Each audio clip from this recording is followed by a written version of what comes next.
Always Loctite these things. People don't do it and they end up with problems. Oil pump falls off or it shears or whatever.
It clicked.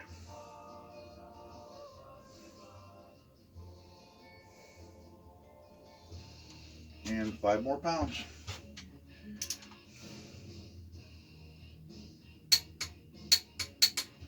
Okay.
Well, y'all have a wonderful day.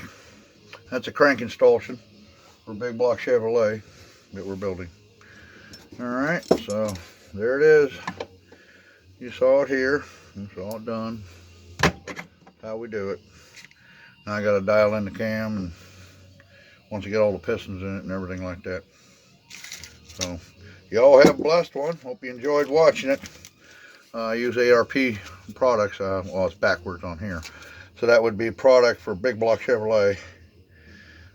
High volume oil pump stud kit. 230-7003. Alright. So if you're wondering what I'm using. Alright. A lot of stuff I use is through comp, cams, and so forth like that. I got everything balanced up and got it all ready to go. Made my own little jiggies and they work just fine. Got the pistons done too, and that's all ready. So all I have to do now is assemble the pistons. I already did the measuring part and weighed them to right down to the gram. So, and I sent it out to have it double checked just to make sure my scales are correct. He says, yeah, he says I was right on. So that's a good thing. It's nice to do that. Throw him a pizza and a couple beers, you know. I do stuff for him, he does stuff for me. So, but the crank was way out. Come to find out, the guy had the crank done by, his machine was out of calibration. That's a lot of customers. He turns a lot of cranks. So I pulled it out after I already reinstalled it once. So the plastic gauge has already been done, so you didn't see that being done. Plus, I already did the math on the bearings, and everything's done. Everything weighs the same. The bearings are the same. Everything hitting perfectly. Plastic gauge is just a third insurance after you do the math. All right, so make sure you take the time and do that. Match up the bearings and everything like that, and you'll be okay. All right, and if not, there's plenty of YouTube videos out there to help you out. All right, you can find them. How to balance a crank. So with that in mind, I'm going to let you go. All right. I had an addition. Someone texted me while they were watching on Facebook Live with this thing. What I was doing on the main cap back there is setting the main seal. Make sure your cup seal always faces towards the crank so the oil don't pump out. All right. That goes towards the crank, not towards the flywheel. There's a little rubber lip in there. All right. And what I was doing with the silicone is what they were wondering about. Is I like to join the end of the seals. I'll put a dab of silicone on that. Now, once you do that, you set your cap. All right. Make sure you take the crank after you've done your torque and you give it a turn. All right. Because if you don't and you leave it with that 30-minute stuff, it kind of locks it up and kind of rips the seal out because the silicone's already hardened.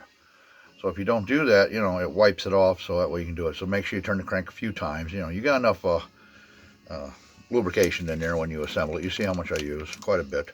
So, just do that. And the other question is what was I doing with the dial indicator? All right, well, I was doing dial indicator, checking my lash between the crank.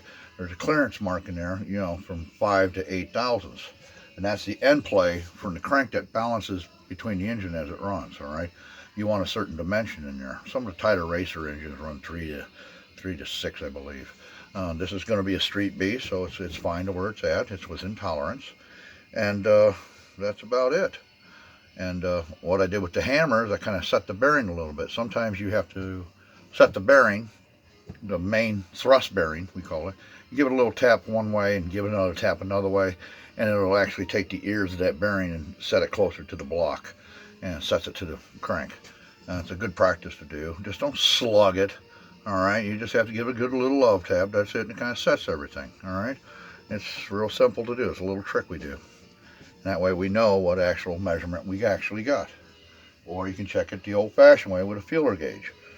There's room in there for it. It should be within, 5 to 8 or 5 to 7, or 3 to 7. You got to get into the plus or minus 0.1, all right? Well, I always Loctite my old pump studs. It's a good practice to do. Many guys are coming in here with engines being built, and they did it themselves, and the bolt ended up backing out under vibrations and dropped the oil pump right out of her, right in the pan. Luckily, if you shut it down quick enough, and don't drive it, you should be okay. A lot of guys push it too far, though, and they end up in trouble, all right? So, which burns out the cam bearings, burns out everything. I mean, you're allowed like a minute or two, but you better be shutting her down because that cam's going to get hot real quick. Those bearings up in there. If you don't do that, there's probable damage that could be taking place, especially with the lifters. It don't get the splash it needs. And all of a sudden you're back in the shop rebuilding everything again, taking all the bearings out, putting in fresh. Those little tricks of the trade, all right? So you all have a blessed one. I am going to let you go, and you can find me at HDMOREBEERS at yahoo.com.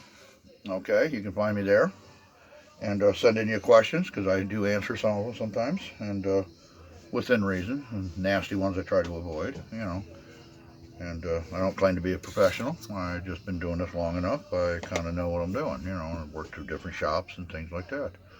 So I hope you enjoy these videos. I put them out there. Let me apologize for some of these political ones I put out there too. I mean, I just get so pissed off. that people don't wake up, you know what I mean, with America and so forth like that. I know, imagine your other countries. I got a couple friends in Australia. Sonny, he's a good guy. Got to taste some Vegemite, you know, so tastes like tar, son. And that's like handing him molasses and a castor oil in our neck of the woods, you know. Tastes like glue. Well, I hope you enjoy some of the videos I do, and you know how my one buddy does it. He always puts up a little caption. His caption is up there in Canada is well, keep your nuts in the voice, and I kind of like that one, but that's not mine, so I have to just say, you know, keep the gear drives winding. All right. Yeah, fake blower, huh? Okay, you know what do you do? Take out the PCV valve so it got a lope. I've seen it done out there. Some of the cars. I was like, really, kid? All right, you know. Well, it looks cool, anyways. Yeah, I run that jet fuel. Oh, do you? Oh man, what are you driving? A diesel? Cause that's kerosene, son. Anyways, know your fuels. They're young. Let them be. Let them have fun, and don't be a dick. And just, you know, oh yeah, right, jet fuel, man. That's great stuff, man. You know, I used to run back in my day. So have some fun with him. You know, don't be a jerk. Just because you know a little bit more than he does. He'll come up to speed later on. And a lot of times I get guys in here, I kind of help them out. So, you know how that goes. You don't have to be, you know, teach, teach, teach. That's the whole thing, you know. And if you got knowledge about something, I mean, in anything, even in construction or concrete, don't be a jerk. I mean, job security is job security. If you're good at what you do, you ain't got to worry about it. But don't be ignorant either. Once our generation has passed, you know, I mean, look at these hands. It tells you we built America. And some of us are still doing it, but they're doing it not like it's supposed to be. Trying to work around our Bill of Rights and our constitutions. Those are the ones I want to just, you know, chicken throat punch, as they call it. It's like, what are you doing? Just give them a good slam, you know. I don't think so, you know. So I always keep a little book around here, you know, Bill of Rights and stuff like that. And you just never know, you know. Anyways, thanks for watching the video. Hope you enjoyed it. And if you got a question or two, make sure you hook up on me, all right? And I'll be sure to hook you up. This is called Jay's Gasser Job. You'll find it on Facebook, all right? And, well, you'll see me on there, all right? Y'all have a blessed day, and as they say, keep the gear drives winding.